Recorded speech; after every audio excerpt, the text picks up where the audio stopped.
नमस्कार स्टूडेंट, स्वागत है आपका मेरे यूट्यूब चैनल आर्ट ज्ञान कला में। मैं हूं ज्योति चौहान और आप लोगों के सामने देखिए, मैं आप लोगों के लिए आज यूथ का अभी नहीं लाई हूँ। मैंने बताया था मैं बहुत जल्दी एक आप लोगों के लिए कुछ वीडियो लाऊंगी जिसमें मैं कुछ कराऊंगी। दूसरा मैं लाऊंगी यूथ कंपटीशन, साथ साथ चलता रहेगा। उसके अलावा भी और भी मैं क्वेश्चन पेपर लेकर आऊंगी। ठीक है, सबसे पहले मैं देखिए गणेश पाइन को लेकर आई हूँ, क्योंकि गणेश पाइन एक बहुत ही इंपॉर्टेंट आर्टिस्ट हैं जिनके बारे में कुछ चीजें पूछी जाती हैं और जितना मैं आज पढ़ाऊंगी उसमें से ही पूछा जाता है, ज्यादा कुछ एक्स्ट्रा नहीं पूछा जाता। बस आप लोगों को कुछ वही चीजें याद रखनी है। लिखने पर देखिए, मैंने बताया था जब एग्जाम हमारा आने लगता है तो हमें लिखने पर बहुत ज्यादा ध्यान नहीं देना चाहिए। एग्जाम की डेट भले ही नहीं आई है और जल्दी आ जाएगी, कोई जल्दी भी नहीं है, लेकिन एक चीज का हमें विशेष तौर पर ध्यान रखना है, वो है ये कि जब तक एग्जाम की डेट नहीं आती है तो क्यों ना हम तब तक अपना रिवीजन करते रहें।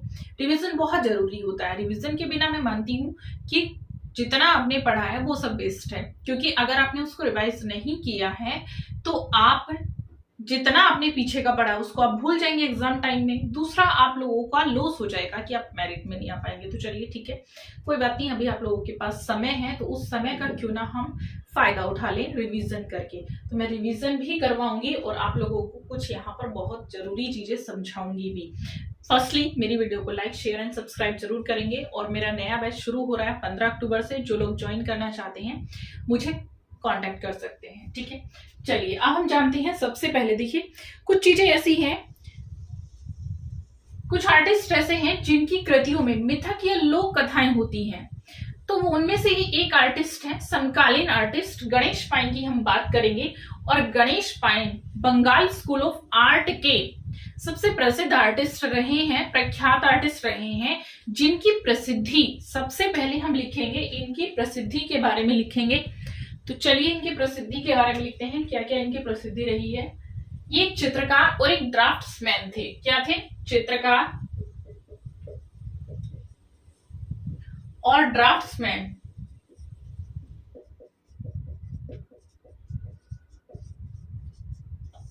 ठीक है, ये चित्रकार और ड्राफ्ट्समैन थे। क्लियर?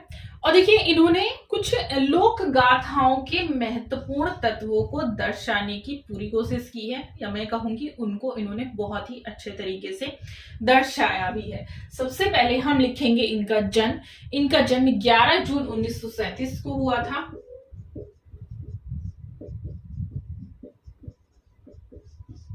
इनका जन्म 11 जून 1937 को हुआ था। कहाँ हुआ था? पश्चिमी बंगाल, कोलकाता।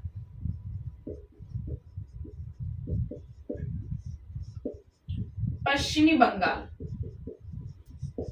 ठीक है, इनका जन्म हुआ था। देखिए, गणेश पाइन की प्रथा, या मैं कहूंगी प्रेरणा, हर किसी के जीवन में जो व्यक्ति प्रेरणा लेता है वो किसी न किसी से तो प्रेरित होता है। गणेश पाइन अपनी दादी से प्रेरित थे। दादी उनको बचपन में कहानियां सुनाया करती थी, उन्हीं कहानियों से वे प्रेरित हुए और इन्हीं कहानियों से प्रेरित होकर उन्होंने कला में महारत हासिल की। ठीक है, इनका प्रसिद्ध माध्यम या इन्होंने जिस माध्यम में काम किया था वह था टेम्परा। इन्होंने टेम्परा माध्यम में कार्य किया है। अब हम देख लेते हैं। देखिए, इनको पुरस्कार कौन कौन से दिए गए। इनको लाइफ टाइम अचीवमेंट अवार्ड भी दिया गया और राजा रवि वर्मा पुरस्कार भी दिया गया। तो सबसे पहले हम यहाँ पर लिखेंगे जो पुरस्कार इनको दिया गया है, तो राजा रवि वर्मा पुरस्कार को हम लिखेंगे राजा रवि वर्मा पुरस्कार। ये 2011 में इनको दिया गया। ठीक है, राजा रवि वर्मा पुरस्कार। एक पुरस्कार और मैंने बताया है, the life time achievement award, ये भी इनको 2011 में दिया गया था।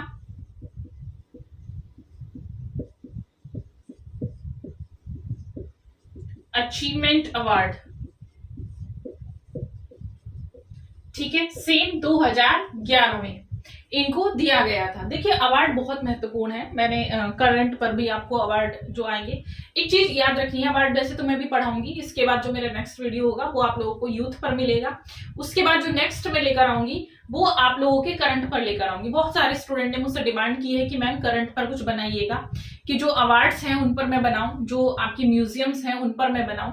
तो मैं अवार्ड पर लेकर आऊंगी, अवार्ड में बनाऊंगी। और अवार्ड के बारे में कुछ चीजें ऐसी हैं कि जो पूछ ली जाती है, यहाँ पर भी मैं बता देती हूँ, वहां तो मैं बताऊंगी ही कि अवार्ड में देखिए क्या है कि बीच से आपको नहीं पूछता है ज्यादा, या तो जो प्रसिद्ध आर्टिस्ट हैं उनका पूछेगा जिनकी प्रसिद्धि बहुत ज्यादा है, या फिर फर्स्ट पूछेगा पहला दूसरा किसको मिला था, या फिर जो करंट का है वो ज्यादा पूछता है। करंट के आपके जैसे अभी आपका आ जाएगा 2020 से, मान लीजिएगा 19 20 को याद करेंगे, 21 को याद करेंगे, 22 को याद कर लेंगे, ठीक है, 22 का जिनका है।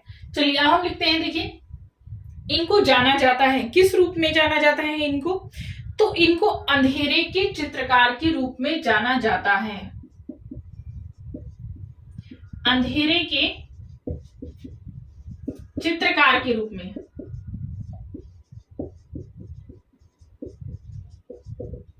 इनको अंधेरे के चित्रकार के रूप में जाना जाता है। अगर आप लोगों को नहीं दिखाई दे रहा होगा तो मैं बोल रही हूं, ठीक है, कि मैं बोल रही हूं वही चीज जो मैंने लिखी हुई है।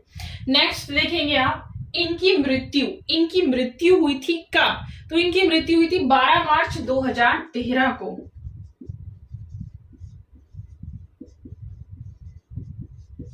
ठीक है, मृत्यु का स्थान बहुत इंपॉर्टेंट है, ये भी याद रखेंगे। तो कहां हुई थी इनकी मृत्यु, कलकत्ता में, जहां जन्म हुआ था वही इनकी मृत्यु हो गई थी। अब बहुत इंपॉर्टेंट चीज है कि चित्रों के बिना आर्टिस्ट अधूरा है। जब तक हम उनके चित्र याद नहीं करेंगे तो इनके चित्रों को हम जान लेते हैं कि इन्होंने कौन कौन से चित्र बनाए थे, क्योंकि इनका माध्यम हम देख चुके हैं, माध्यम था टेम्परा माध्यम में इन्होंने कार्य किया है, और कौन कौन से चित्र इन्होंने टेम्परा माध्यम में बनाए हैं। तो देखिए चित्र था इनका मदर एंड चाइल्ड, जो इन्होंने टेम्परा में बनाया है, बहुत ही प्रसिद्ध है। मदर एंड चाइल्ड प्रसिद्ध है, ये टेम्परा में इन्होंने बनाया है, मदर एंड चाइल्ड का। दूसरा लिखेंगे, देखिए प्राचीन कला का सेल्समैन, ये भी इन्होंने टेम्परा में बनाया है। प्राचीन कला का सेल्समैन, ठीक है, प्राचीन कला का सेल्समैन। ब्लैक बर्ड,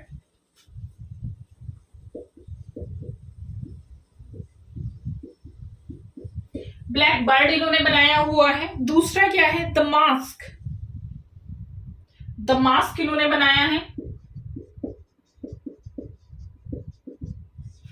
ठीक, ये आती है इनकी मुखौटों वाली कृति। कपि, कपि, दुर्गा और सती, दुर्गा और सती,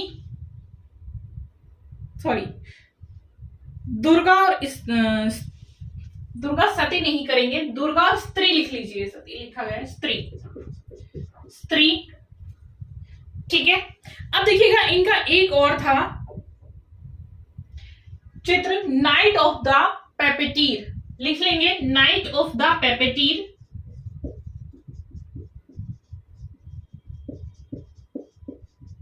अब एक चीज, कुछ चीजें ऐसी हैं कि आर्टिस्ट से आई कौन कौन सी चीजें हैं, तो एक चीज कभी नहीं भूलेंगे, प्रीवियस ईयर के क्वेश्चन पेपर को स्टडी जरूर करिएगा, जितने आपको मिल सकते हैं तो उन क्वेश्चन को रिपीट करिएगा। एक चीज और मैं बता देती हूँ, अगर आप लोगों को ये जो भ्रम रहता है कि हम हिमाचल का पेपर सॉल्व नहीं करेंगे क्योंकि उससे हमारे लिए कुछ नहीं आएगा, कि अगर आप लोगों को कोई पेपर अलग स्टेट का सॉल्व करा रहा है और वो आर्ट का ही है तो उससे आएगा जरूर।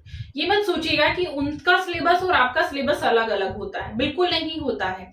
सिलेबस इंडियन आर्ट का सब भी सेम है, सबका प्रागैतिहासिक चैप्टर है, सबका सिंधु सभ्यता आता है, सब में कला क्या है वही आता है, तो क्वेश्चन भी तो उन्हीं से बनेंगे। अब क्वेश्चन जो बनेंगे तो क्वेश्चन जरूरी है कि आप लोगों के एग्जाम में भी आ सकते हैं, मतलब क्वेश्चन एक्सचेंज भी हो सकते हैं कि आपका उनके एग्जाम में और उनका आपके एग्जाम में आ सकता है। तो जरूरी नहीं आप प्रीवियस ईयर के क्वेश्चन पेपर स्टडी करने का मतलब है सिर्फ और सिर्फ आप अपने ही स्टेट के क्वेश्चन पेपर स्टडी कर रहे हैं।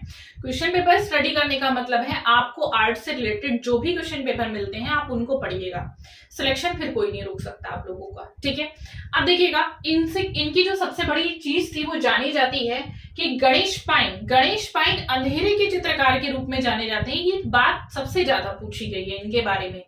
अगर आप जो भी क्वेश्चन उठाकर देखेंगे कि गणेश पाइन से कौन सा क्वेश्चन आया है, तो सबसे ज्यादा क्वेश्चन आता है इनको अंधेरे के चित्रकार के रूप में जाना जाता है। ठीक है, तो ये थे आपके आज के आर्टिस्ट। नेक्स्ट मैं क्या लेकर आऊं, क्या पढ़ना चाहते हैं आप नेक्स्ट वीडियो में, करंट ही पढ़ना चाहते हैं या कुछ आर्टिस्ट पढ़ना चाहते हैं, क्योंकि इसके लिए तो मुझसे डिमांड की गई थी, मैं इसलिए लेकर आई हूं। आगे आप जो भी पढ़ना चाहें तो मुझे जरूर बताएंगे। अभी मैं चल रही हूँ। Thank you so much.